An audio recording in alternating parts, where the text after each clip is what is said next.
우울증 벗어나기. 나 자신과 사랑하는 사람이 우울에 빠져 있을 때 어떻게 할 것인가 하는 이야기를 나누고 있습니다. 오늘은 과연 뭐가 우울증을 일으키는가 이런 얘기를 좀 나누고 싶습니다. 사실 솔직히 말하면 뭐가 우울증을 일으키는지 잘 모르는 수가 많죠. 왜 그러냐면 우울증의 원인이 너무 많아요. 아주 간단하게 생각하면 그냥 내 뇌 안에서의 어떤 생화학적인 불균형, 균형이 잘 안 맞아서 그럴 수 있는 거죠. 또 반면에 그냥 심리적으로 생각해보면 내 생각이 균형이 잘 깨져서 그렇다고 볼 수도 있습니다. 근데 이런 것들이 꼭 다른 것인가? 꼭 그렇진 않죠. 왜냐하면 생화학적으로 생물학적으로 균형이 잘 안 맞으면 내가 소위 얘기하는 왜곡된 생각, 부정적인 생각들이 나타날 수 있는 거죠. 그래서 이런 생물학적인 불균형이 생기고 심리적인 비틀림이 오면서 이게 같이 오는 거고 어떤 게 먼저 오는지는 모르죠. 그런데 이게 서로 엮여가면서 우울증이라고 하는 그런 상태가 될 수 있다고 볼 수 있습니다. 우울증은 사실 너무 많은 요인들에 의해서 시작이 될 수 있어요.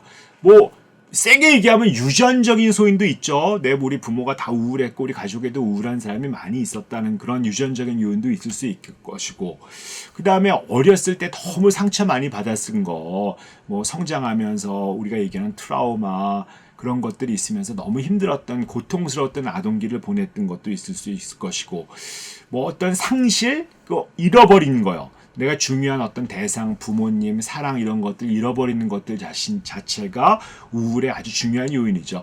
옛날 어떤 연구자들은 하여튼 우울증 앞에는 꼭 상실이 있다라고 얘기했는데 꼭 그렇진 않은 것 같긴 합니다. 상실이 없어도 우울증이 올 수 있긴 하지만 어쨌든 중요한 상실이 있는 거는 나중에 우울해지는데 굉장히 큰 영향을 끼치는 거는 마찬가지예요. 맞는 얘기입니다.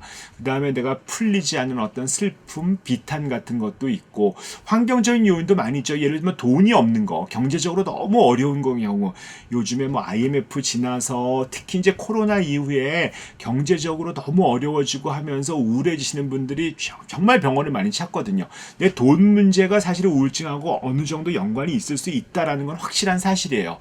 또 심각한 질환 같은 거, 암 진단이라든지 병 잘 낫지 않는 거, 너무 만성 질환, 오랫동안 병을 앓고 나는 것들이 우울증을 만들 수 있고, 일상생활에서 스트레스 같은 것들도 우울증 요인이죠. 스트레스가 너무 많으신 분들은 확실히 우울해질 수 있고, 대인관계가 어려우신 분들, 그런 분들도 사실 관계가 어려우니까 좋은 관계에 맞지 못하면서 우울해질 수도 있고, 대표적으로 술 오래 드신 분들, 약물 하시는 분들도 있고, 특히 이제 알코올 같은 거 정말 오래 드셔서 알코올 중독이라고 할 정도로 하시는 정도의 약물 기간, 술 기간이 너무 기신 분들은 우울해질 수밖에 없습니다. 그런 것들이 다 이런 모든 요인들이 있는데 이 모든 것들이 어떤가 하나가 원인이다 할 수는 없거든요.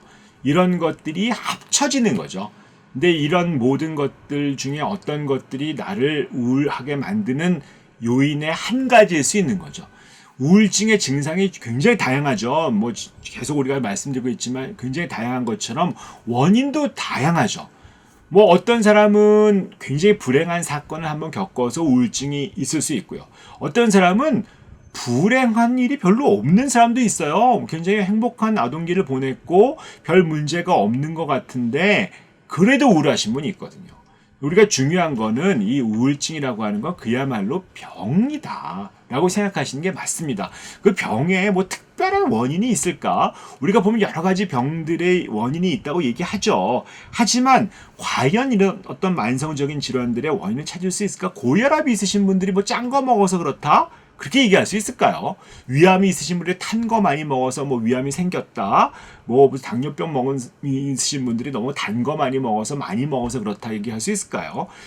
세상에 솔직히 말씀드리면 어떤 병을 일으키는 요인들은 분명히 있어요. 제가 말씀드린 여러 가지 요인들이 있잖아요. 하지만 그 요인 자체가 병의 모든 것을 일으키는 한 가지 이유다라고 얘기할 수는 없습니다.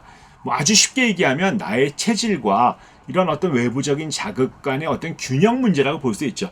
체질이 우울증에 조금 취약하신 분들이 있는데 그런 상태에서 지금까지 말씀드렸던 요인들이 겹쳐지면 내가 약한 상태에서 그런 것들이 겹치었기 때문에 어쩔 수 없이 우울해지는 분도 있을 거고, 근데 체질은 굉장히 강한데 스트레스가 너무 많으니까 외부에서 주어지는 요인이 너무 많아서 힘드신 분도 있고, 체질적으로 요인은 별로 없는데도 불구하고 그런 어떤 체질이 우울증에 취약하신 분들이 있어서 생길 수 있거든요.